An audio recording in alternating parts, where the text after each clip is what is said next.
Hi guys, welcome back to Red Flag Radio F1 YouTube channel, and tonight we are diving deep into the 2025 Hungarian Grand Prix. What a race it was, an absolute thriller. Lando Norris finally broke his Hungarian GP duck, taking a phenomenal win, but it was far from easy, man.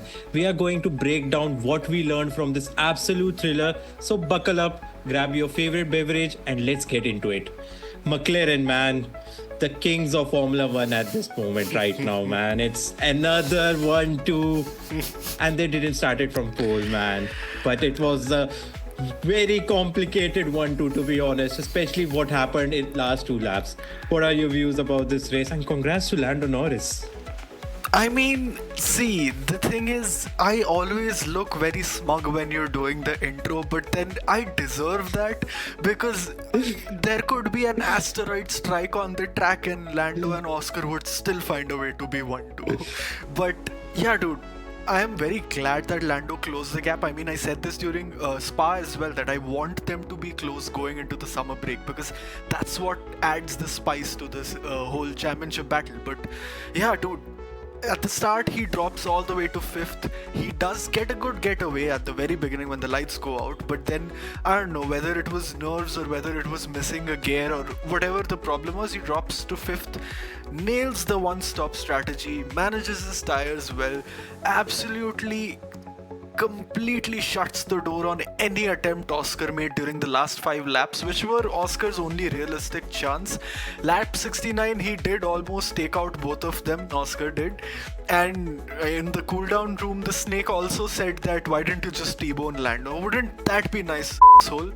But yeah, we'll get to Russell in a bit. But yeah, good stuff from McLaren, man. That was very good from Lando, and this is exactly what we need. And once again, now the gap is down to 9 points as we head into the summer break. Absolutely, man. A thriller race, to be honest, especially for McLaren fans as well as for McLaren team. Not only about the final laps, but also the start, because when they started, Piastri just wanted to close all the doors for Lando, and that's the reason why Lando lost all the positions. I think that was his one of the best starts, but obviously he was in that no man's land and he couldn't do much. Piastri just closed the door and he had to take a back step, and obviously Alonso, Russell, both of them were able to overtake him, but solid drive, he was able to make that one stop work. It was a 1.9 second pit stop as well, so phenomenal stuff there. And fourth consecutive 1-2 finish for Lando Norris and Oscar Piastri, a feat that McLaren last achieved with couple of legends named Alan Prost and Ayrton Senna back in 1988. Oh God, man, what a car they have. And Norris, I think he... By the way, 200th Grand Prix win for McLaren. Exactly, that's where I was about to come. But phenomenal stuff, man. I think Lando Norris deserves the credit because he finished second here in 2023 and 2024 and finally got his win. And you know what? He needed that win. He was losing that gap after not so great Spa, and obviously he started from P3 here. So this victory will definitely help him to bridge that gap and obviously go in that brightest mood in that summer break. So good stuff. And yeah, man, talking about Oscar Piastri, he was on a mission, man. He was trying to his level best to hunt Lando Norris simply because he was on that two-stop strategy. Obviously, I don't think any team was able to make that two-stop strategy work, but I think that was the safest option for all the teams. But that 69th lap was criminal, man. And I thought that it's done and dusted. I think there was almost like 10 centimeter gap between both drivers, and that was too close for comfort for any McLaren fan or even Formula One fan. And probably many fans would have loved that simply because we have McLaren who is dominating this sport, and if something horrible happens at top, obviously it creates the opportunity for other drivers to get that free points. And that didn't happen, but yeah, man, another 1-2, but it was a very chaotic 1-2 to say the least. And I think they finished almost like 0.69 seconds behind each other. that's one of the closest finish of 2025 season. Yeah, It's a dude, and phenomenal it's stuff. a fitting end to the race given that the top 10 were within, I think, 1 or 1.5 tenths of each other during the qualifying session. I mean, it was the closest top 10 since quali as well. So it is a fitting end, I guess. And we did say that it doesn't matter if Charles is on pole. People have finished from people have started from P3 and gone on to win the race. And lo and behold, man. He started from P3, he won the race. It was bound to happen. I mean, there was just no chance that Leclerc was gonna be fighting for a win. I mean, he had a depressing race in his own right, but we'll get to that later on. But coming back to the podium sitters, number 3, one of my most favorite snakes on the planet Earth, George Russell, man. For a change, does something, gets podium. I mean, Yeah. credit where it's due, I guess. He did make a nice little move and he did stick the move on Leclerc, and Leclerc did get a penalty because of the way he was weaving under braking as well, which was deserved, but I think at that point Leclerc was already frustrated with his tire strategy, so I'm not gonna fault him a lot for that. But yeah, good move from Russell to secure his podium position, and this is a necessary step because Lewis was not going to be ending up in points, and Leclerc was carrying the team this weekend. And as we know, Ferrari seldom misses out on double points this season. Almost every race they have had double points, so it was a must-have weekend from Mercedes to at least have one guy on the podium, which Russell delivered on. And thankfully, Kimi also clawed his way through the midfield to secure that last point position to get double points. It's a mediocre, meager little point, but I guess every point counts, right? Absolutely, man. And when it comes to fighting for that P2 in constructor standings, every point will matter. And like you said, Hamilton got no points and Antonelli got one. So that's one better. And we saw Russell got 15, and that's amazing, man. I think that's his 6th podium finish of the season. And when we thought that Mercedes had no pace this race, and they delivered, man. I think we will give some credit to those low temperature, and it always helps them, man. I don't know why. It's always those cases when temperature drops, Russell is there, man. And he drove really well. You can't take that away from him. And probably solidifying his place in Mercedes team, considering we know Max Verstappen is not joining. I think he deserves that. He has been driving so well and he's close to that top 3 as well. So, and that's on merit. So he deserves all the credit. And Antonelli, he drove really well, man. He started way behind and was able to manage. He was able to get that 1 point, and that point will definitely help to boost his confidence as well, considering he was not getting those points. The credit does belong to Russell, and simply also because now he is very much shut down the gap between himself and Verstappen in the driver's standing as well. I think they are 10 or 12 points apart as well. Not a big gap for Russell to manage, especially given the condition of the Red Bull. But moving on to the team that does tend to depress its fans, its drivers, its mechanics, you name it, man. Leclerc was P4 starting from pole, and maybe he could have been on the podium, but the tire strategy did screw him sideways. So his frustration was beyond justified. Honestly, I don't fault him for having a full-on crash out on the radio and saying that this car is now undrivable. Whatever hope of podium we had is now lost. I don't know why you don't listen to me, so on and so forth. But yeah, dude, it feels bad for Leclerc, because maybe if Ferrari had obliged the call that Leclerc was making, maybe at least we would have gotten a lot longer. The battle between Russell and Leclerc would have been a lot longer, and ultimately could be the fact that Russell still comes out on top. But this way, Leclerc didn't even have a fighting chance, honestly. And as for Lewis, he summarized the weekend yesterday itself when he said he felt useless. It is pretty disturbing to see that coming from a 7-time world champion, because especially since just 7 days ago he was cutting through the field like hot knife through butter, man. So, man, Lewis, if you ever end up watching this video, our hearts go out to you. Do not feel discouraged. Ferrari. Yeah, man, it's always Ferrari, man.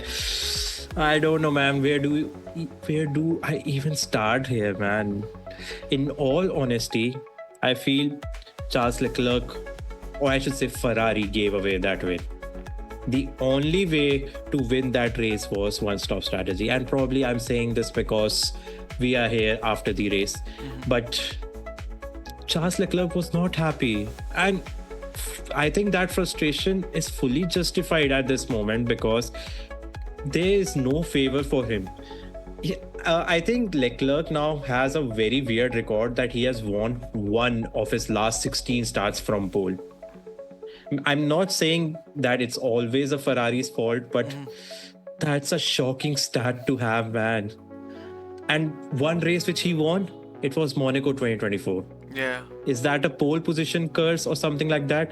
I don't know, man. And this was the race where he should have won, considering how well he drove for maybe like 20 laps, where he was just phenomenal. Even Piastri was unable to catch him, and he was just minding his own business, taking that lead, controlling the pace. Whatever it was needed, he was doing it perfectly, man. And this is the race where I feel it was Leclerc's race, and probably Ferrari should have won their first race, but they just went backwards. This is the race where the bare minimum would have been a podium, and I know that Leclerc wouldn't be happy, wouldn't have said like that's a good result. It would have been a case where he would have been disappointed even with P3, and there is no podium as well to even show at the situation. So it's just unbelievable. And then the way he drove after that, after McLarens were able to overtake him, was not right. Maybe it was just frustration. Maybe he just lost his calmness, and the way he was just fighting against Russell was not fair. It could have ended even more horribly. And I don't know, man. Maybe it was just undrivable at that point, but that's not the right way. And like you said about Hamilton, it was just a very disappointing weekend, to say the least. Probably he just wanted his summer break to come as soon as possible and just take some time off. And yeah, that's all I can say, because he started from P12 and ended P12, and he got lapped as well. So very sad day for Ferrari as a whole, to be honest.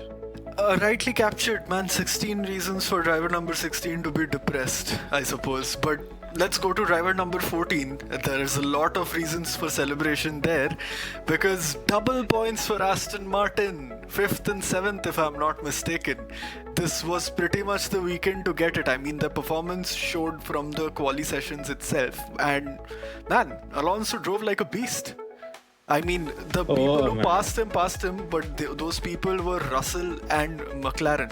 So, Lando, to be very specific. So, there was no way he was going to fight that and come out on top. But absolutely legendary stuff. I bet he is as ecstatic as you are right now. And I bet both of you are going to have a shattering orgasm tonight.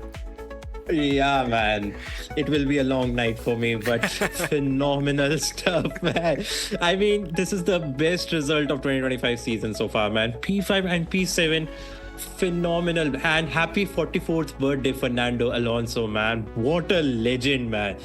The way he's driving this season, man, it's unbelievable. You have a rookie driver who is just hot-headed, and there's that 4-time world champion Max Verstappen behind him, and he's just controlling the pace like I'll keep my tires in that right window. I let them push. There won't be any opportunity to overtake me. And he drove so well. Amazing stuff, man. And it's like, I think he has scored points in 13 of the last 14 Hungarian Grand Prix, man. He loves this track, man. He won his first race here. That's the best result of 2025 season. 16 points for Aston Martin. And this was the race weekend where I don't think even you can say anything about Lance Stroll as well. Because he was... Fair enough, man. He was good. I have to give that up. Yeah, man. It's rare sight, but I will take it, man. P7 and P5 for Fernando Alonso. Amazing stuff. Lance Stroll did manage to be as close as possible to Fernando Alonso, which is, I think, what we need as a team. And the best thing, Aston Martin is now P6 and not P8. And last weekend when I said that they are very close to P9, when they were the only team to score 0 points. But here we are, 16 points. Oh boy, I'm so happy. I will sleep like a baby today, man, because that was one race I thoroughly enjoyed. Fair and square, fair and square. And all props to Aston Martin because that was a job well done. I mean, it was a very neat and tidy weekend. This is what they needed from the drivers, this is what they needed from the team. No drama, no nonsense. Just keep your head down and finish the race, especially when you know that we've heard this a million times so far, but the Hungarian track is Monaco without the wall. So it's a great place to qualify well and then just be where you are. So yeah, congratulations to you and the team, man. But let's move on to the team that did surprise us. Not a lot, not by a long margin, but we were surprised to see them in such high-end points because Gabriel Bortoleto, what a legend. He's made Max Verstappen his bitch for the first quarter of the race. There was just no way for Max to pass him, even if he tried desperately. And then to go on to finish the race in a comfortable position, in a good chunk of points, especially when you know that it's not necessary that Nico Hülkenberg will end up in the points. He was the first one to switch to the one-stop strategy, but that came way early. I think Nico pitting on lap 5 for a set of mediums, switching from softs to finish the race, was too ambitious. On the other hand, Absolutely. if that switch was done on the hard tires, maybe he would have ended up in the points. I mean, it would have been more tough to catch the grid when you're on hards because your out lap is going to be tough, but still. I think that would have been a better call for Hülkenberg, but that set aside, amazing job from Bortoleto, and yet another you to Helmut Marko. Exactly, man. P6 for the rookie driver, and he was named driver of the day. And I think that was a well-deserved award for him. Absolutely. Third points finish in the last 4 races. He has stepped up at a crazy level, and we said during qualifying that he has been doing so well against Hülkenberg, who is one of the best drivers to have in a midfield car, at least because we haven't seen his true potential as well in a top tier car. But Gabriel Bortoleto, man, he has impressed me a lot. And if you remember when we started this channel during the Australian Grand Prix, I said he will be that rookie to watch out for. And he is showing that now, man. I think he has been the best rookie driver so far. Maybe Antonelli is a strong shout out, maybe Haja as well, because he was getting points regularly. Maybe there's that recency bias from my end, but credit where it's due, man. This young Brazilian is doing God's work and he has a bright future, man. P6 in a kick Sauber ahead of 4-time world champion is no less joke.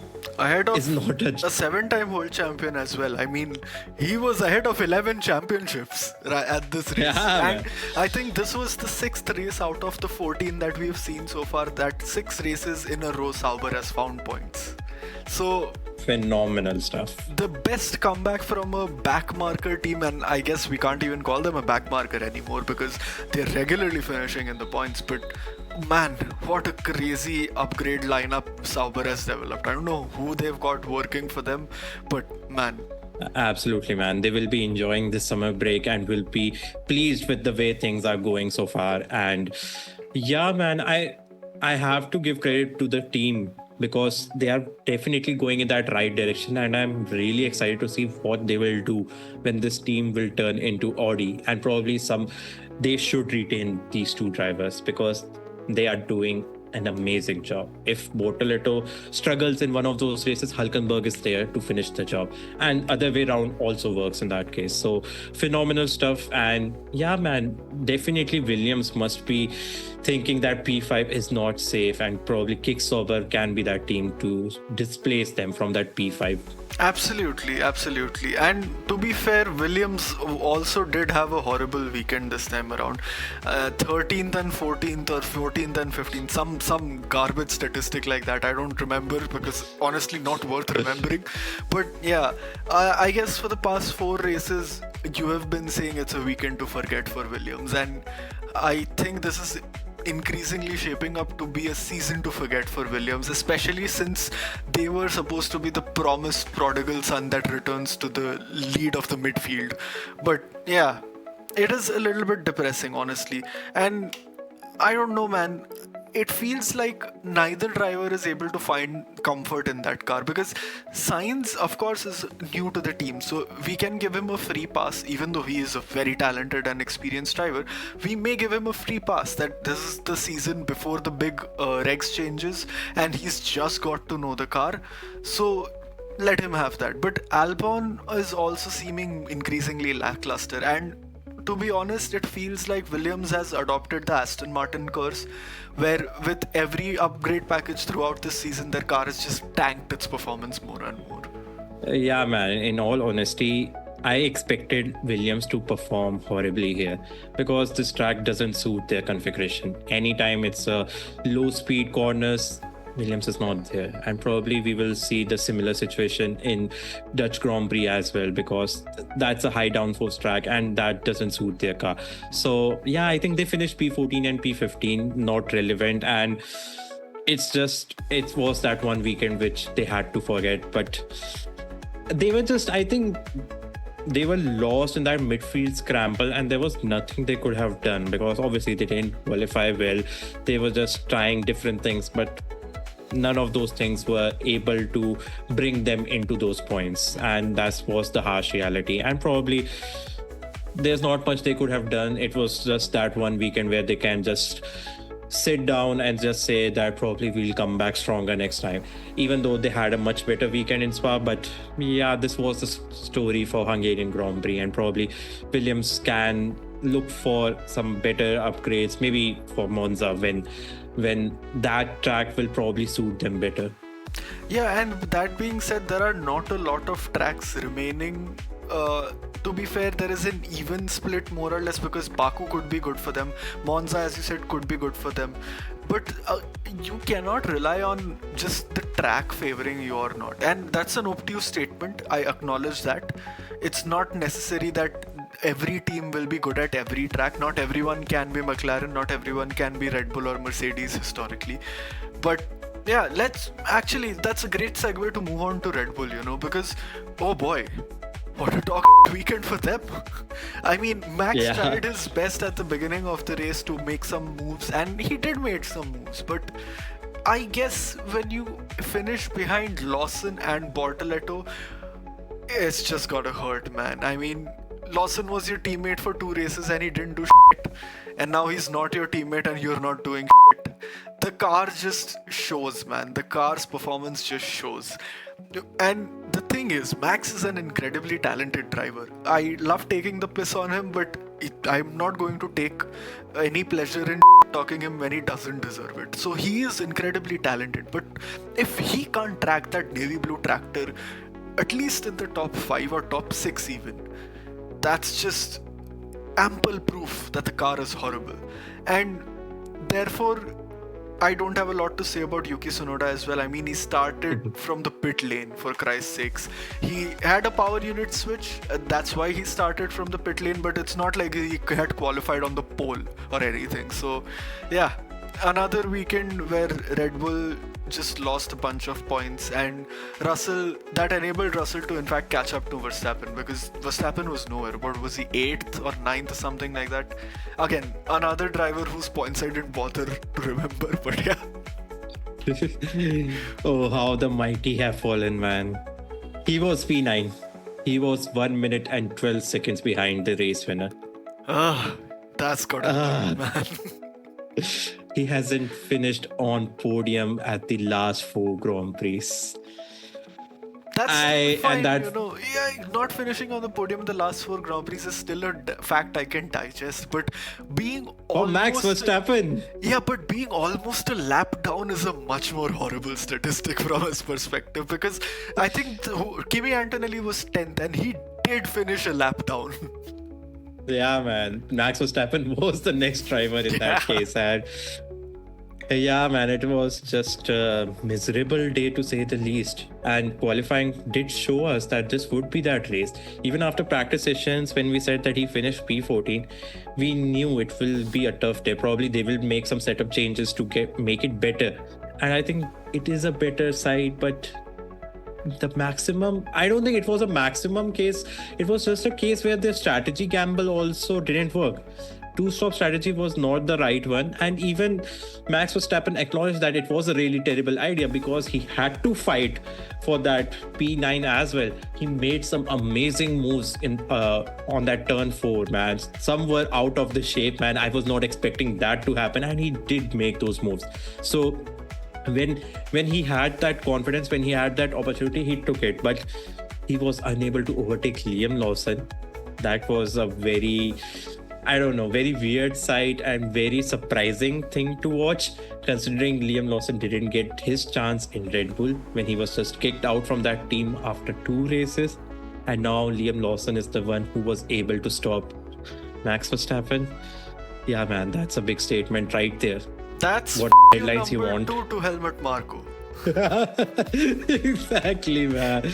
Oh man, it's when anytime we talk about Red Bull, there's always that one case which always brings more chaos towards that team, man. And that chaos is never ending. No matter the leadership changes there, no matter drivers decide to stay for a couple of years, I don't think the situation is changing anytime soon, at least for 2025. But while we're on the subject of Liam Lawson, let's talk about Racing Bulls because, yeah, we've already covered his race finish. He was P8 and not even Max could overtake him. But it was also a fact of him just not getting caught up in any kind of drama. He kept Max at bay when he needed to by maintaining his pace, and therefore it feels amazing that Racing Bulls is also in the scrap in the midfield. There is a world out there where there is a double points finish in some parallel universe for Racing Bulls as well. But yeah, it was a strong weekend. Even though Hajar didn't score points, I would count this as a strong weekend for Racing Bulls. Yeah, man, I think Liam Lawson once again was the highest finishing Red Bull owned car, and that P8 is a statement to say the least because Max Verstappen was behind it. So, and it was like for probably 8 or 9 laps when Max Verstappen was unable to overtake him. So that just shows that his racecraft is still there. We probably doubted with the lack of good performances during that phase, and maybe after Monaco something has gone in his favor and something has changed for him, and he's bringing that consistent performance now, and that is something Racing Bulls need. Because on the other side though, Hajar is not getting any points in all honesty, because in last 5 race weekends I think he got points only in Belgium sprint. So when one driver is not scoring, other is doing the job. So that is what we also talked about Kick Sauber as well. So whatever points they can get, they are doing that. So it's a good place for Liam Lawson to be in. Obviously, if it was Red Bull, I think he would have been crying at this point and probably would have asked for a demotion, which would be promotion for Racing Bull. But phenomenal stuff from Liam Lawson. And yeah, I think Hajar was a bit unlucky again this weekend as well. He could have made his place into points. That's how I see it. But probably it's time. Yeah, with Lawson, it's a confidence thing. I think being at Red Bull shook his confidence. Then he struggled a little bit with Racing Bulls. Then he realized, Racing Bulls is better. And then he started to pick up his racecraft a little bit now that he feels more comfortable. But yeah, moving on to the teams that didn't amount to it. Starting with Haas, in my opinion, because the guy that was finishing P11 for 4 races in a row was dead last this weekend, which is Oliver. The streak ends. Exactly. The streak ends in the worst possible way, but it does end. So Oliver dead last. Ocon was also towards the bottom 5. So yeah, they just didn't have anything. They had no pace, no performance, nothing. Could be the case as Williams that they also didn't favor a slow track, but I mean, there is not a lot to dissect here because anyway, the pendulum effect, right? Last weekend, I think Ocon did in Spa, I think Ocon had 1 point or 2 points or something like that. And this weekend he has nothing. And Haas indeed has nothing. So the pendulum continues, and we may see after the summer break whether that pendulum freezes on one side or the other, or the clock just breaks altogether at Haas. Yeah, man. I think one stat when Ollie Bearman was able to end his streak, there's another stat where he was the only retiree in the last 2 Grand Prix. I mean, it's just unfortunate. I think he reported his car was broken. And talking about broken, we forgot to mention that Hajar had a tough time as well. Oh yeah. He was taking care of that broken hand as well after hitting those debris. Not debris, it was the gravel. Yeah. So that was the tough side for him. And yeah, so P11 is even better for It's him. even more I want- impressive now. Yeah. yeah, I had to give that shout out as well. But for Haas, it was just one of those races. Yeah, as you mentioned, that the pendulum effect. They did score double points in that sprint in Spa. So some points were there. But yeah, this was a race weekend where nothing happened. I didn't even see Ocon, or I don't remember any of the broadcasters calling his name as well. So that just sums up how bad or how weird or how no man's land race it was for Haas. So nothing much to say, and probably nothing much to say for Alpine as well, where another tough day, nothing to show. Franco Colapinto finished P18, Gasly P19. Yeah, those were the final classifiers. And So it looks like Yeah, Gigi's Colapinto, doesn't it now? Because I guess the car is also dog shit, but then Gasly somehow manages to bring points every now and then. So yeah, could be GG's for Colapinto, not gonna lie. He got all the time he could ask for, and now heading into the summer break, either they're gonna have to absolutely reinvent the car, or they're gonna need someone to perform black magic to get performance out of that car, which Gasly could be doing. We don't know what he does in his private time, but yeah, he does sometimes bring in points at least. And I guess if that is the only metric of measurement, Colapinto is nowhere. So yeah, out. yeah, probably that's the case. And yeah, probably I think that wraps up our Hungarian Grand Prix review, because it was a difficult day for Alpine. And yeah, there's not much to say. Probably they need a reset button, to say the least, for the next half of this season. And I But guess the summer break is pretty much the best reset button for every team out there, right? Hamilton, if he needs to fix his mental, this is the right time. Antonelli needs to get back to form to be the double point scorer for Mercedes. Amazing stuff. Lando needs to get his head straight to challenge Oscar more ferociously. And Verstappen needs to make sure he doesn't hang from the ceiling fan, because that car is dog shit. Those are the top 5 things that the drivers should be doing on the grid. Exactly, man. And we covered all the drivers here, but it's time to talk about you guys. Well, if you have enjoyed our review, make sure to like this video, subscribe to this channel if you haven't already, and share your thoughts about this race, man. How did you feel this race was, considering McLaren was too close?